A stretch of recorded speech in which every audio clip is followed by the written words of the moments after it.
YCP నేత ముద్రగడ పద్మనాభం ఇంటిపై ఓ వ్యక్తి ట్రాక్టర్ తో దాడికి దిగాడు.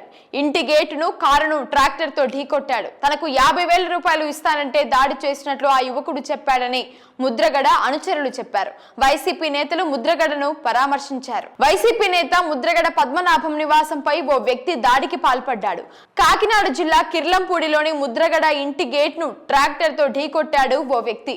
అనంతరం ఇంటి ముందు పార్క్ చేసి ఉన్న కారును సైతం ట్రాక్టర్ తో ఢీకొట్టాడు. దాడికి పాల్పడిన యువకుడిని అదుపులోకి తీసుకున్న పోలీసులు విచారించారు. దాడి వెనుక రాజకీయ కోణంపై పోలీసులు విచారణ చేపట్టారు. తనకు 50,000 రూపాయలు ఇస్తానంటే దాడి చేసినట్లు యువకుడు చెప్తున్నాడని ముద్రగడ అనుచరులు అంటున్నారు. దాడికి పాల్పడింది జనసేన కార్యకర్త అని ముద్రగడ వర్గీయులు ఆరోపిస్తున్నారు. ముద్రగడ పద్మనాభం నివాసంపై దాడిని జనసేన పార్టీ ఖండించింది. ముద్రగడ అంటే పవన్ కళ్యాణ్ కు జనసేన నేతలకు గౌరవం ఉంది అన్నారు.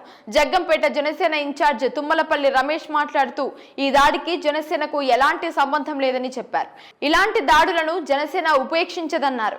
దాడి చేసిన వ్యక్తిపై కఠిన చర్యలు తీసుకోవాలని డిమాండ్ చేశారు. ముద్రగడ పద్మనాభం ఇంటిపై దాడి విషయం తెలుసుకున్న వైసీపీ నేతలు ఆయనను పరామర్శించారు.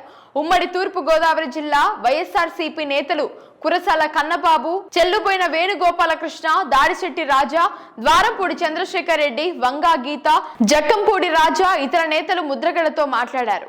ప్రత్తిపాడు నియోజకవర్గంలో ముద్రగడ కుమారుడు గిరిబాబు గ్రామస్థాయి పర్యటనలు చేపట్టారు. ఈ పర్యటనలకు మంచి స్పందన రావడంతోనే దాడి జరిగి ఉంటుందని ముద్రగడ అనుచరులు ఆరోపిస్తున్నారు. ఇటీవల అసెంబ్లీ ఎన్నికల్లో తన కుమారుడికి ప్రత్తిపాడు ఎమ్మెల్యే టికెట్ ఆశించారు ముద్రగడ. అయితే కొన్ని కారణాలతో ఆయనను టికెట్ దక్కలేదు. దీంతో ఇటీవల ఆయనను ప్రత్తిపాడు వైసీపీ సమన్వయకర్తగా పార్టీ నియమించింది. త్వరలోనే ప్రత్తిపాడు వైసీపీ ఇన్ఛార్జిగా నియమించే అవకాశం ఉన్నట్లు తెలుస్తోంది. ముద్రగడ పద్మనాభం కుమార్తె జనసేన నాయకురాలు బార్లపూడి క్రాంతి రాజమండ్రిలో మీడియాతో మాట్లాడారు. తన తండ్రి ముద్రగడ పద్మనాభం ఇంటిపై దాడిని తీవ్రంగా ఖండిస్తున్నారని చెప్పారు. దాడి విషయం తెలిసి చాలా బాధపడ్డానన్నారు. జనసేన అధినేత డిప్యూటీ సీఎం పవన్ కళ్యాణ్ ఇటువంటి దాడులకు వ్యతిరేకమన్నారు.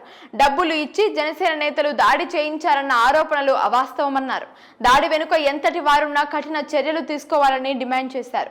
మతి స్థిమితం లేని వ్యక్తి దాడికి పాల్పడినట్లు అనుమానంగా ఉందని బార్లపూడి క్రాంతి అన్నారు.